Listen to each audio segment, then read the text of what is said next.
Hey, what's up, my friend? So in today's episode, I want to talk about how to identify trends like a pro. So I remember, right, in my early years of trading, I think the first year of trading where I just started trading Forex, right? It is really cool, right? This market, you can trade across so many time frames, so the 5 minutes, 15 minutes, 30 minutes, 4 hour, daily, weekly, etc. So here I was, right, in front of my terminal trading the Forex market. So I was on a 5 minutes time frame and I noticed that the market is in an uptrend. So in an uptrend, I should be buying, right? So that's where I decided to, just to seek a little bit of additional confirmation. So I click on the daily time frame and see, to make sure that the trend is, similar. And I was shocked when I saw the daily time frame is in a downtrend.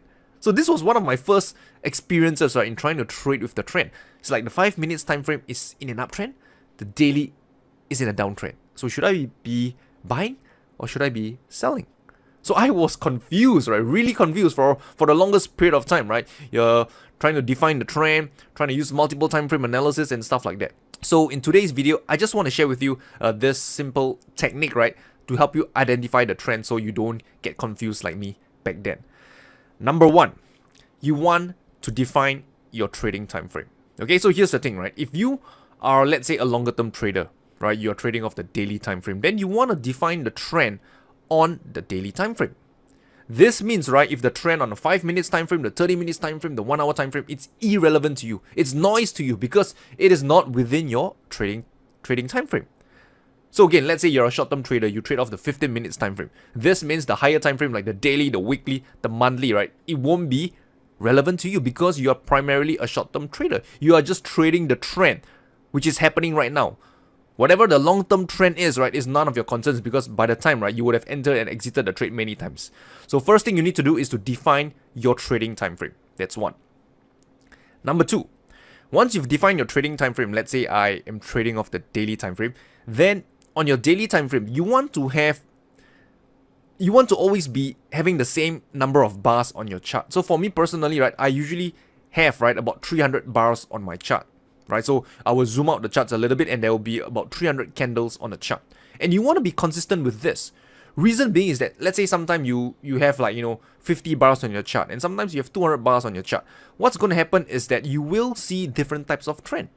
Because I'm sure you can agree, if you have only 50 bars on your chart, it will show you a different message compared to you having 200 bars on the chart. Right? One will show you the big picture, and one will just show you the tiny micro vision of what's going on right now. So when you identify the trend, right, my recommendation is to have at least 200 bars on your chart to kind of give you an idea of the bird's view of what's going on in the market. So at least 200 bars on the chart and be consistent with the number of bars on your chart. Okay, that's number two. Number three, once you've done, defining your trading time frame, once you have a consistent set of a number of bars on your chart, the third thing to do is just to look at the price action and ask yourself, right, is the price making a series of higher highs and higher lows, or is it making a series of lower highs and lower lows, or is it just contained within the range?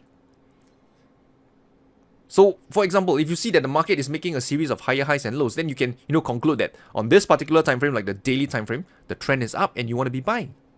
Or if you see, if the market, right, the range, right, the highs and lows, they are pretty much of equal area around the same level, then you can conclude that this market on this time frame, it's in a range and you can either buy or sell.